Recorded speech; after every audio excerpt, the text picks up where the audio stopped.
Ya, ahí sí se ve la pantalla completa, ¿verdad? El maestro no sabe cómo preparar el recurso didáctico, ¿sí?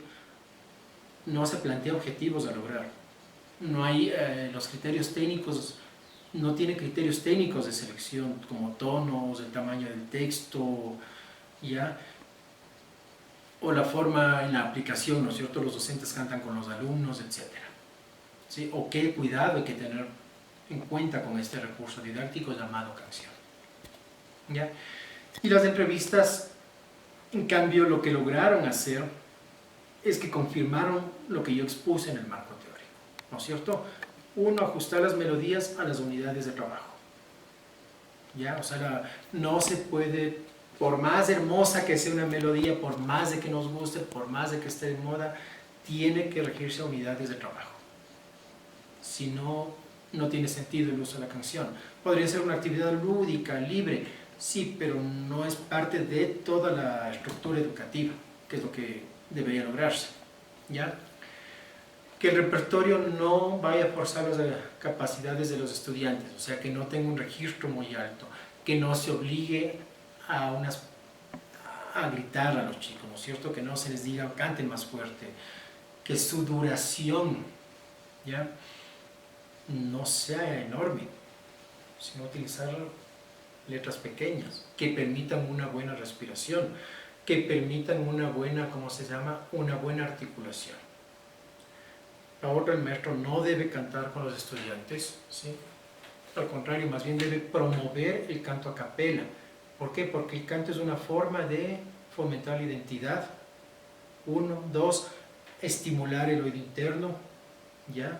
Entonces debe más bien guiar eso. Si el maestro canta, el maestro lo que se hace es hacerse un referente único, cuando el referente deben ser los mismos alumnos, debe irse hacia allá. Utilizar ámbitos tonales reducidos, ¿sí? Reglas sencillas, pequeñas cosas, directrices sencillas que permitan que los niños puedan hacerlo solos. Y la otra, el docente debe considerar qué pasa en el mundo emocional del párvulo, ¿sí? Establecer la guía o exigencia correspondiente, ¿sí? Un trato respetuoso, cordial con el niño, ¿sí? Para procurar un ambiente de confort. En la propuesta, bueno, yo presento, ustedes podrían, en la tesis que yo envié, se presenta con una tabla previa, ¿no es cierto?, donde se considera el ámbito etario. Si la melodía que se propone es para 4 o 5 años, ¿sí?, el eje del desarrollo y el ámbito de aprendizaje que propone el Ministerio de Educación.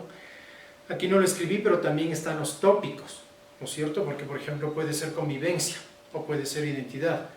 Pero claro, entonces yo pongo, por ejemplo, un tópico identidad personal, ¿no es cierto?, identificarse como un ser único, ¿sí?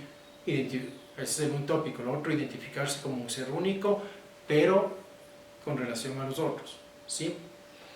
Y también pongo el ámbito tonal, ¿no es cierto? Entonces, por ejemplo, esta melodía va de mi a sol, o de sol a la, o de sol a do agudo, o de do a do agudo, ¿sí? Siempre recordemos, no se puede exceder de ese parámetro, de do a do agudo. Y las destrezas musicales a trabajar, ¿no es cierto? Ritmo, pequeños coros, ¿no es cierto? Sistema eco, etc. ¿Ya? Para el montaje, ¿sí? Para el montaje, ¿cómo hacemos el montaje de la melodía? Primero una introducción. Ahí sí puede cantar el maestro, evidentemente. Miren, vamos a cantar esta canción, los pollitos dicen, ¿no es cierto? Las motivaciones previas que pueden existir a partir de esta canción, ¿ya? Eso lo uno. Después, el trabajo del texto en forma hablada, ¿sí? Primero, ¿qué es lo que vamos a cantar? ¿Sí? Para distinguir la letra. Después, su aplicación rítmica, ¿sí? Una cosa es decir, un elefante se balanceaba sobre la tela de una araña, y otra cosa es decir, un elefante se balanceaba, ¿no es cierto?, para que los niños asimilen la musicalidad, ¿ya? Y después pasar a la entonación con todos los cuidados ya planteados anteriormente. Dinámica previa, bueno, es procurar un ambiente propicio para iniciar la hora de trabajo. El aula tiene que estar limpia, debe ser espaciada, ¿sí? el maestro debe recibir, debe guiar a sus alumnos, ¿sí? Para ejercer. A veces estamos en una edad donde los niños todavía luchan contra ellos, no quieren siempre la escuela, entonces hay que procurar un ambiente propicio, que el niño quiera ir, le guste ir a su aula, o le guste la materia la clase que va a recibir, ¿sí? Tenga expectativa por eso. Hacer ejercicios de gimnasia respiratoria siempre, ¿no? Antes de empezar la clase, entrenamientos de soltura corporal, articulación, pronunciación, hay algunos, es impresionante. Los trabajos de vocalización. Lo que sí, cuidar de que no sean trabajos con repeticiones excesivas, ¿sí? Interminables, porque eso va a terminar agotando, aburriendo y lastimando la fisiología del niño o de la niña. Diego, perdóname, claro. sé que estamos por terminar y nos hemos pasado un poco el tiempo, así que te pido por favor terminar ya los próximos 3 minutos. Ya, perfecto. Bueno, aquí hay un ejemplo de tabla, ¿no es cierto? Ahí se puede ver un poco el ámbito etario que dice 4 años, el ámbito tonal, ¿sí? Las destrezas musicales, ¿no es cierto? Los textos con los que se va a trabajar, más o menos el trabajo que se hizo, por ejemplo, esa es otra de las melodías, ¿sí? Trabajo donde está la voz, una parte instrumental para el desplazamiento libre, aquí se utiliza un asunto de desplazamiento también, ¿sí?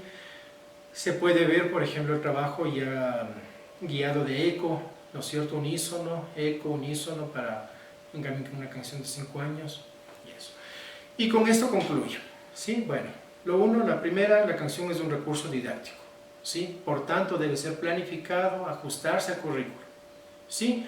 Y en el contexto del folclore y del desarrollo del estudiante. Si nosotros nos ajustamos al currículo, pero quitamos estos dos fundamentos del folclore y el desarrollo del estudiante, no hacemos un buen recurso didáctico, no planificamos un buen recurso didáctico, ¿sí? Iniciar la clase con ejercicios de gimnasia previa, ¿no? Respiratoria, soltura corporal, ¿ya? Partir desde los textos hablados hacia las melodías, ¿ya? Siempre melodías cortas, ¿sí? No forzar la voz del estudiante, no querer forzar grandes obras. Es un poco una vanidad que tenemos los músicos, queremos hacer una gran obra. No, los niños son para pequeñas obras y esas pequeñas obras son las que deben hacerlas lindas, son las que las hacen lindas, ¿ya? Cuidado con ejercicios de repeticiones interminables, la producción vocal. Recomendaciones. Una de las cuestiones que a mí me dificultó mucho fue encontrar repertorio. Gran parte del repertorio lo creé yo directamente, entonces lo interesante sería tener compilar, ¿no? Estas expresiones orales, musicales, ¿sí? Inclusive con danzas, coreografías, pero desde el criterio educativo. Porque sí ha habido compilaciones, sí hay trabajos de este tipo, pero van más desde el criterio musicológico, antes que el pedagógico, ¿no es cierto?, que el educativo. Y bueno, aquí hay las cualidades que debe tener el maestro, con esto prácticamente termino, las cualidades que debe tener el maestro, que son cualidades de cordialidad, pero también una cuestión que el maestro, yo me atrevo a decir el maestro de música, no, en general todo maestro debe partir con respecto a estas melodías. Estamos hablando de melodías pequeñas, de melodías sencillas. Literalmente, cuando uno revisa los métodos Orff, Kodály, dicen melodías elementales. Entonces, al ser elemental, al ser tan sencillo, al tener tan poquitas notas, al tener estas letritas así chiquitas, hay maestros que consideran esto como algo bobo, como algo insuficiente, como algo que no es bello, que no es artístico, y al contrario, es bello, es artístico, lo producen niños y pueden producirlo lindo. El maestro está creando, de estas edades, 4 o 5 años, de este nivel, está dando las bases para un desarrollo musical más óptimo, un mejor desarrollo musical, para mejores destrezas, que inclusive van a ayudar en lo que es la adquisición de lenguaje, discriminación auditiva para aprendizaje de idiomas, la lectoescritura, etc. Y eso es. Muy bien, muchísimas gracias, Juan Diego, por esta vasta explicación que nos has dado de tu tesis. Mis felicitaciones,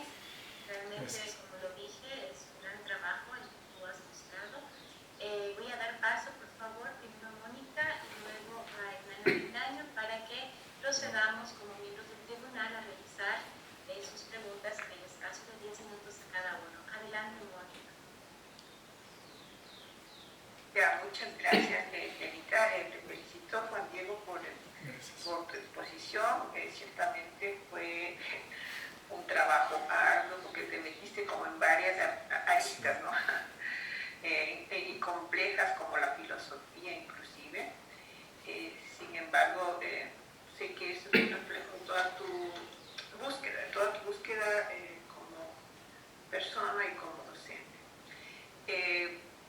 Quisiera preguntarte, o sea, ¿cómo lograr difundir un repertorio, digamos, que conserve esto que tú llamas y que Kodali habla sobre la lengua materna musical, ¿no es cierto? Que es lo más cercano al niño y a la niña, cuando en un ambiente como el nuestro, donde no se ha hecho mucha investigación musical, ciertamente hay algunas investigaciones que se hicieron hace muchos años sobre nuestro folclore, pero básicamente no hay muchas investigaciones ni músicos que se hayan dedicado, como tú dices, a la creación o la compilación de música hecha para niños, porque en otros países, tal vez como Chile, tal vez o Argentina, se ha habido una preocupación hace muchos años de generar un repertorio infantil.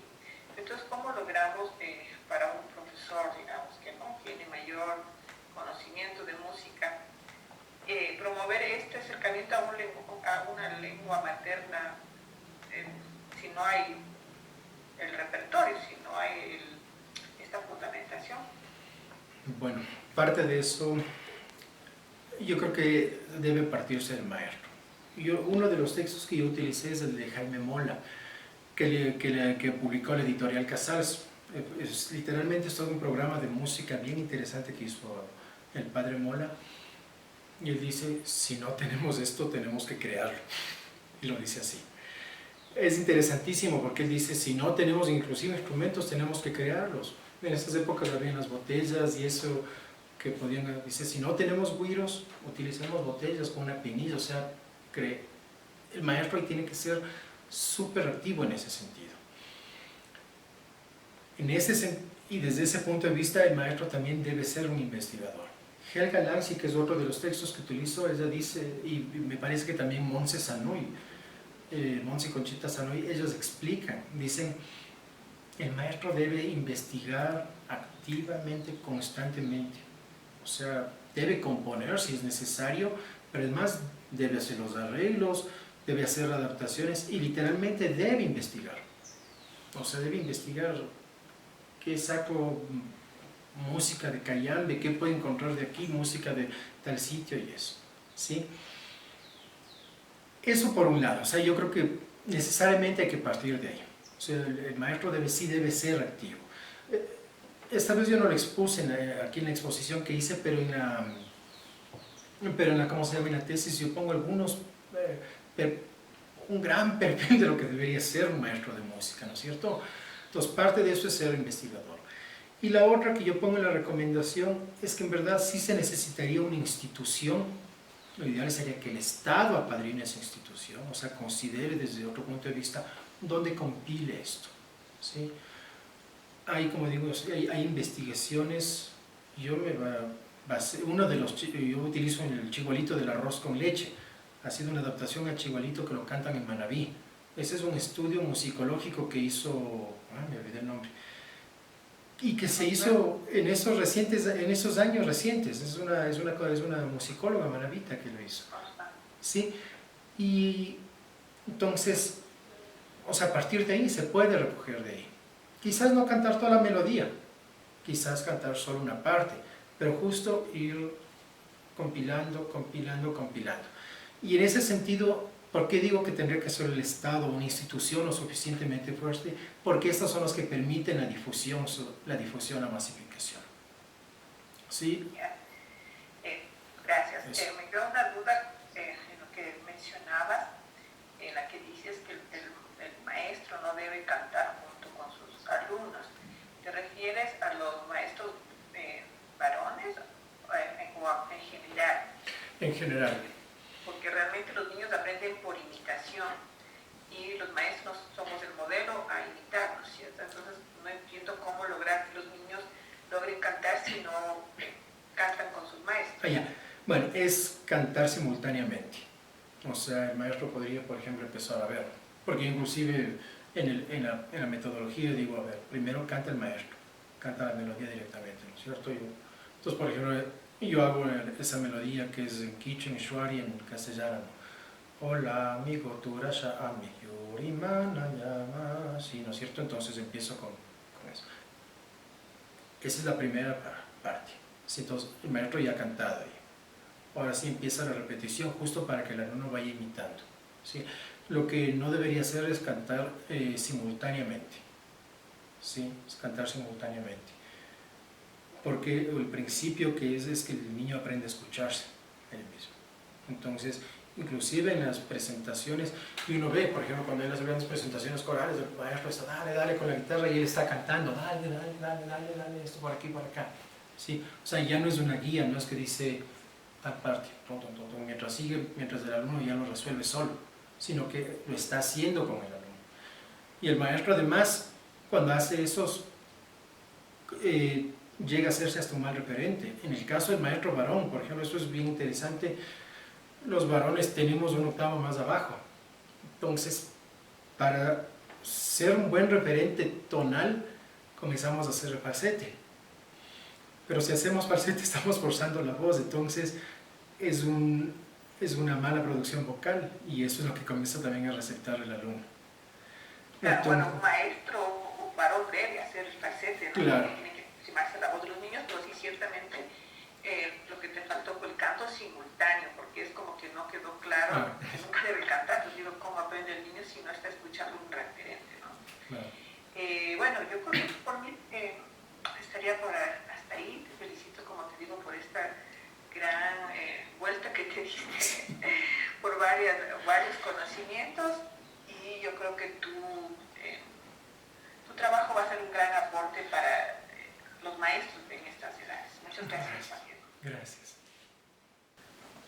Diego, un cordial saludo nuevamente. Bueno. Me gustaría en el campo filosófico que expliques, por favor, este pensamiento de Karl Marx en relación a todo el contexto educativo, primera cosa. Y segunda, de una vez, en el caso del repertorio ecuatoriano, que evidentemente es un elemento clave a considerar, que nos expliques, por favor, qué cantos tradicionales y quizás de qué culturas te han podido servir como para armar este repertorio tan necesario. Gracias, Santiago. Gracias. A ver, bueno, la parte del marxismo yo utilizo concretamente dos teóricos, ¿no es cierto? Adolfo Sánchez Vázquez, que va a trabajar sobre la estética, y Althusser, que va a trabajar sobre la organización, sobre lo que es la escuela. ¿Por qué utilicé a Sánchez Vázquez? ¿No es cierto? La obra es Las ideas estéticas de Marx. Creo que es la que más se me asemejó a Aristóteles. Sí, que es una concepción muy humanista de lo que es lo bello. O sea, lo bello no es, dicen, no es una aspiración a algo etéreo, no es una aspiración a un universal. ¿Sí? Lo bello es una construcción humana, es una creación humana. Implica conocimiento, implica un trabajo riguroso, implica equivocarse, implica todo eso, implica una técnica, ¿sí? Entonces es desde ahí. Y lo que pasa es que también lo bello tanto no es un universal, es que lo bello puede cambiar. O sea, las nociones estéticas que tenemos ahora, que se tiene ahora con el reggaetón, con ese tipo de cosas, no se puede negar, pero eso no era una idea estética, esa no era una concepción de belleza que teníamos antes. Hasta ahora puede ser chocante a veces, ¿no es cierto? Pero se va imponiendo de poco esto, cada vez más, ¿ya? Entonces es una cuestión ideológica, es una cuestión muy social, es en ese sentido. Y eso con Sánchez Vázquez, ¿no es cierto? Las ideas estéticas de Marx, la parte de la estética, la construcción de lo bello. Lo bello se construye, ¿sí? No se lo aspira, se construye. Y la otra que es en cambio, bueno, Althusser, ese es un poco duro porque además Althusser es, o sea, lo que nosotros aprendemos en educación es que tenemos que formar seres humanos, de formar grandes seres humanos. Althusser dice, sí, ya chévere, pero ¿qué es de esos seres humanos? Esos seres humanos tienen que aprender a trabajar o a dirigir. La escuela nos va a plantear eso. Ojo, si hay una concepción obviamente humanista, o sea, no es que es tan mecánico, es humanista, pero es en este contexto. Además aprendemos reglas de convivencia, ¿sí? O sea, y es impresionante las reglas de convivencia, por ejemplo, cuando uno ve los valores que pone el currículo actual, donde ya tiene una concepción de género, por ejemplo, eso no había en los currículos anteriores, ¿no? Yo mismo, por ejemplo, me conflictué con la tesis, tuve que revisar todito, porque un rato ponía niños y niñas, estudiantes, los y las estudiantes, y hubo un rato que esa cuestión ya me comenzó a dificultar la fluidez del lenguaje, entonces tuve que cambiar y poner el término genérico masculino. Pero eso no quita esta parte donde y hay otras concepciones en ese sentido, ¿sí? O sea, yo me acuerdo, por ejemplo, en uno de los libros que hace María Cateura Mateo en Editorial Business Vives, ella recoge, es impresionante, es una compilación de músicas españolas lindísima. Entonces utiliza ahora que vamos temprano, mejor dicho, la canción del vamos a contar mentiras, ¿no es cierto? Dice, mi abuelo tenía un huerto, tenía un borrico, dice.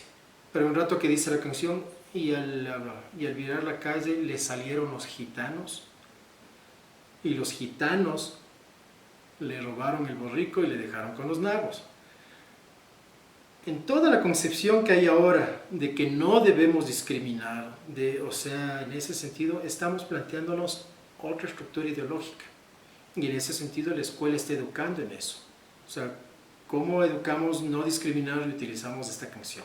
Entonces, en ese sentido, justo Althusser dice, la escuela nos enseña habilidades, nos enseña técnicas, nos enseña, dice, ¿qué se aprende en la escuela? Un saber hacer, dice, textualmente, ¿no es cierto?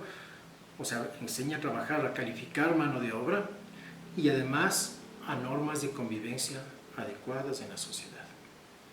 Y a partir de estos dos conceptos es que se promueve el currículo. Eso no uno. La otra, ¿en qué me basé? Me costó mucho, bueno, yo había hablado originalmente con Pablo Guerrero alguna vez, lo iba a visitar inclusive porque para ver si me facilitaba el repertorio, pero pasó lo de la cuarentena y ya literalmente Pablo Guerrero vive aquí en Pomaski, estamos como cerca, pero era una caminata brutal que no podía, o sea logísticamente no me abastecía, eso lo uno. Y eso me costó, bueno, tengo aquí en la casa mía, tengo algunas cuestiones, fui investigando algunas cosas en internet que habían en buena hora, los mismos archivos que nos dieron en la universidad, ¿no es cierto? Estaba de acuerdo en algunas cosas de Hemse de Gainza, me olvidé el nombre, que es una música, es una pedagoga argentina también, me olvidé el nombre, perdón, que utilizo una de las canciones, ¿no? No, es otro nombre, es medio alemán el nombre, me olvidé el nombre porque creo que tengo la tesis acá, ya voy a ver si lo puedo echar un ojo. Pero bueno, entonces un poco se recurrió a ese lado. Y la otra, a veces tenía que hacer preguntas directas de algunos amigos. Entonces, por ejemplo, yo un rato me confundí en lo que es danzantes, la danzante del vaso por la estructura rítmica. Entonces, literalmente tuve que escribirle a Marcelo Ruano. Entonces, le digo, ayúdame con esto, no entiendo cuál es el quiebre acá. Entonces, bueno, él me dio algunos detalles que eso un poco se ve en la construcción armónica y ese sentido, ¿sí? Fue difícil. O sea, una de las cosas que a mí me dificultó mucho la tesis es que me costó mucho el repertorio en este sentido. O sea, me costó mucho esta investigación. Es la gira la rueda, se llama, es la pedagoga es Esther de Schneider, que es uno de los tantos textos que nos facilitaron aquí en la universidad, cuando nos llevan las clases de didáctica musical y todo eso. Entonces, pues había que recurrir a eso, sentí, a eso. Listo, muchas gracias. Bueno, yo reitero mis felicitaciones, Juan Diego. Tú has mencionado varios asuntos que son sumamente importantes, ¿no? Yo destaco algunas cuestiones que me han parecido geniales y realmente muy bien detalladas, como esto de no forzar la voz en los pequeños, respetar el desarrollo, ¿no es cierto? Respetar ese desarrollo que se va dando a lo largo de los años de las primeras etapas, porque somos seres musicales, ¿no es cierto? Y un sinnúmero de aspectos que tú has señalado que realmente son fundamentales. Sin embargo, tú sabes como profesor también de música que existe una gran brecha, ¿no?, entre lo que deberíamos y lo que se hace ya en el aula, no solo por los docentes de educación musical, sino más bien diría por muchas personas que no tienen esta formación, ¿no?, y que definitivamente se hace lo contrario a lo que tú has mencionado. En ese sentido, yo quisiera un poco preguntarte cómo tú evidencias la trascendencia del profesor de música en una institución para facilitar ese trabajo articulado. Tú has hablado de interdisciplinariedad, fíjate qué importante, ¿no? Pero cómo tú puedes visualizar ese trabajo articulado adecuadamente del profesor de música en una institución en conjunto con sus colegas. Un poco acerca de ese rol, yo quisiera que tú nos compartas un poco todo lo que nos has mencionado en esta mañana. Yo creo que es bien difícil, es complicado, justo por varias concepciones que se tienen al respecto, ¿no? O sea, la música normalmente, la educación musical se tiene como el momento de esparcimiento de los chicos, además del recreo, ¿ya? Eso por un lado es tomado también como como el momento donde hay un mero número musical para cuestiones básicas, ¿no es cierto? La Navidad, quizás el Día de la Madre y el fin de año, ¿ya? Y en esa parte socialmente no se considera que eso significa un esfuerzo previo de seleccionar el repertorio, de todo eso, ¿sí? Una vez más, como dije anteriormente, con respecto a lo que es la investigación, ¿no es cierto? Yo cuando hago establezco todo un perfil del maestro, un perfil grandote que debe tener el maestro. Entonces, tiene que partir, siempre en ese sentido, tiene que partir del maestro, que es el que va a organizar el recurso didáctico, ¿ya? En algunas instituciones, yo hablo por ejemplo de la que yo trabajo ahorita, ¿sí? Hay el trabajo interdisciplinario. O sea, de hecho nos reunimos, ¿sí? ¿Qué estás haciendo? ¿Cómo podemos vincular? Y todo eso. O sea, se hace eso.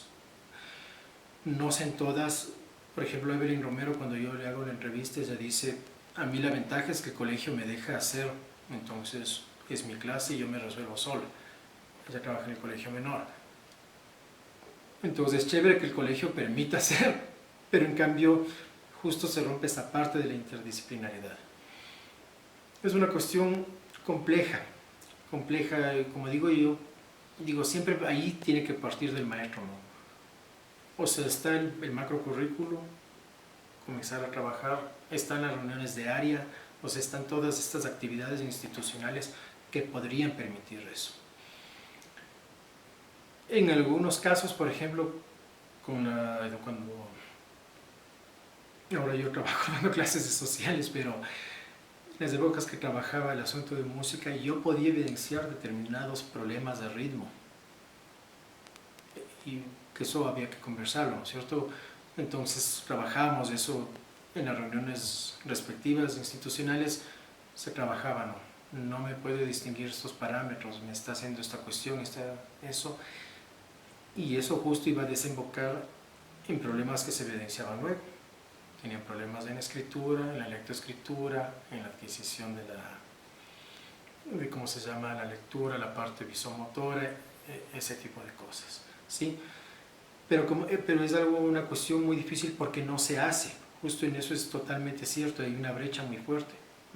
No se hace la consideración social hacia lo que es un maestro de música, de actividad artística, no es una concepción especializada, es la concepción de una actividad lúdica, de mero esparcimiento. Y por eso es que en algunos sitios, con el nuevo currículo, se ha sacado los maestros de educación musical, de arte, y han metido todas estas destrezas al maestro regular, de educación regular. Le sobrecargaron de trabajo, además de una persona que justo no ha tenido tampoco una preparación adecuada en ese sentido.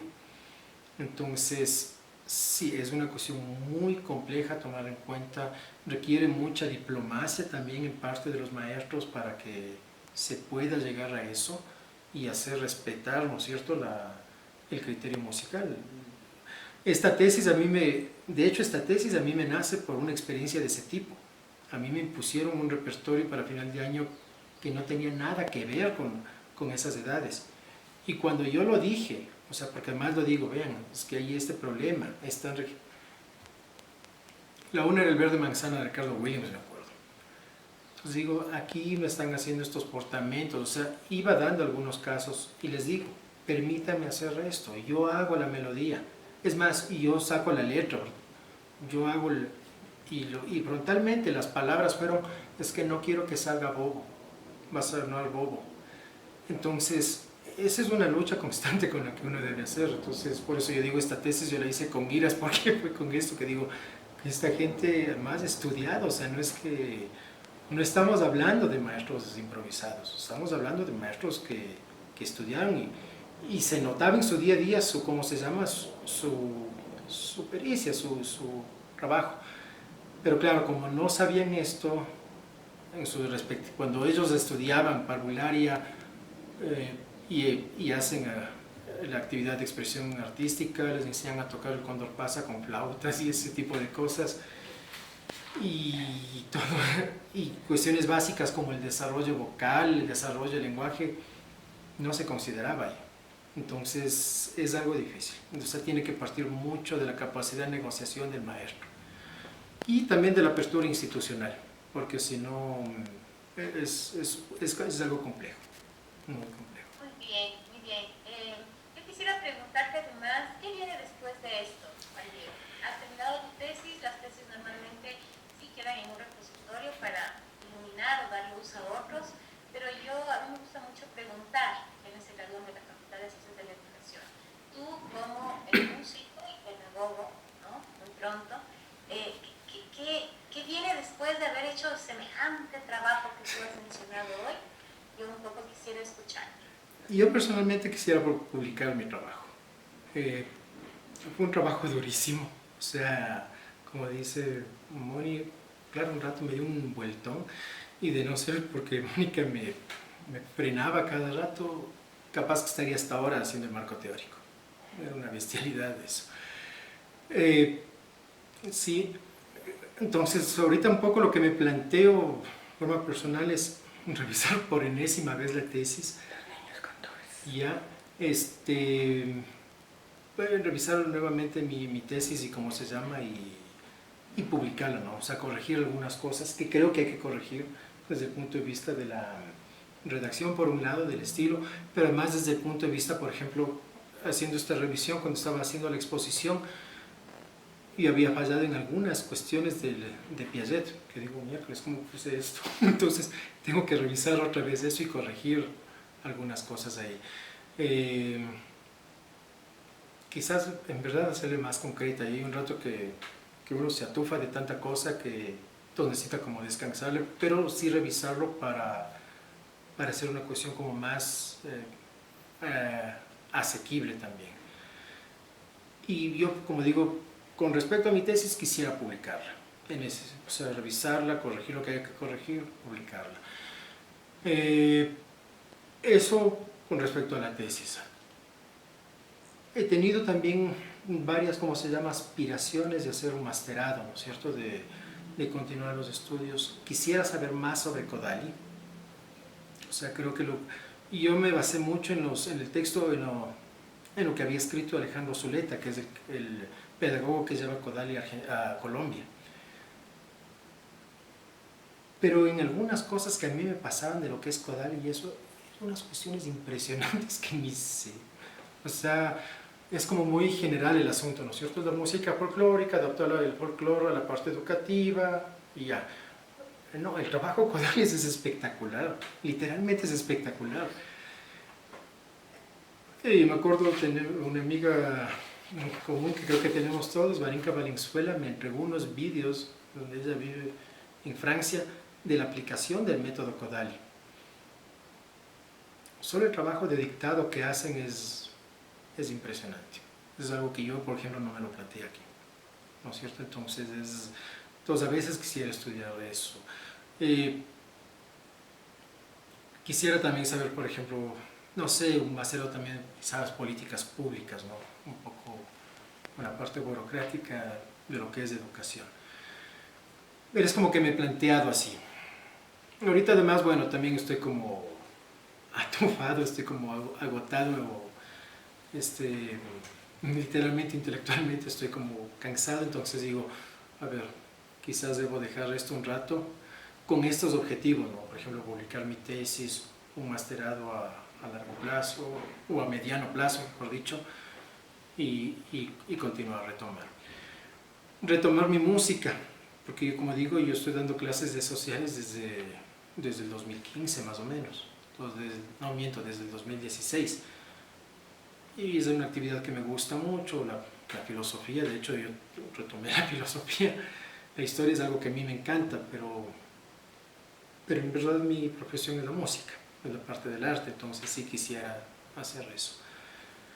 ¿Puedes seguir a maestría de dirección coral que vamos a abrir? Sí, estaba revisando algunas maestrías, hay algunas cosas que sí me gustan mucho. Hace comenzar el trabajo de compilación de repertorio, que es un trabajo larguísimo, sería lindísimo. Gracias por este compartir. Yo nada más agradecerte, y también invitarte, ¿no? Cuando yo te pregunto justamente este tema de cuál es nuestro rol o el rol de un profesor en música, yo creo que es bastante trascendente, ¿no? Y como tú dices, lamentablemente a veces por diversas situaciones, incluso políticas públicas, se invisibiliza la importancia del docente, no solo de música, que lamentablemente un poco ha quedado relegada un poquito, ¿no?, en esta última parte, pero de las leyes, pero en realidad yo siempre he considerado, y hoy con más razón desde los últimos estudios de neurociencia, del desarrollo humano, que la música es un elemento fundamental en la vida de todo ser humano, incluso en personas con discapacidad auditiva, ¿no es cierto? Por todo el tema del ritmo y de las condiciones. Entonces, un poco sí invitarte, yo creo que el cambio más allá, yo siempre digo, si esperamos que el sistema cambie, nada va a cambiar, así de simple, ¿no? Entonces, es nuestro deber como educadores, ¿sabes? Como educador, fomentar ese trabajo interdisciplinario. Y tú has dicho algo importantísimo, desde la investigación, con evidencia científica que muestre, que permite incidir en las políticas públicas, en la importancia del rol del docente, no solo, yo insisto, no solo en rescatar, a veces la interdisciplinaridad se comprende como eso, ¿no? ¿Cómo aporto yo un poquito acá? Pero cada uno desde su lado, ¿no? Eso era multidisciplinariedad. La interdisciplinariedad nos obliga a encontrarnos unos con otros, en su experticia, para apuntalar a un objetivo mayor que tú has mencionado, es la formación de los niños, los jóvenes, los ancianos, o que estemos, ¿no es cierto?, una formación integral e integrada que potencia al máximo nuestras habilidades y cualidades humanas. Así que un poco la invitación va por ahí, no es fácil, es cierto, todos estamos en ello, pero invitar, ¿no?, a buscar esa educación que trascienda incluso a los contenidos, en el caso de la psicología, la música, lo que tú quieras, ¿no? Y otro punto importantísimo, a mí me encanta cuando yo veo a los estudiantes de música, porque eventualmente todo el mundo se dice educador, ¿no? Yo sé matemáticas, entonces enseño matemáticas, soy músico y enseño música, y sí, se puede hacer muchas cosas maravillosas, pero lo que ustedes hacen cuando estudian pedagogía, o cuando un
continuación la presidenta del tribunal tomará examinada la promesa legal.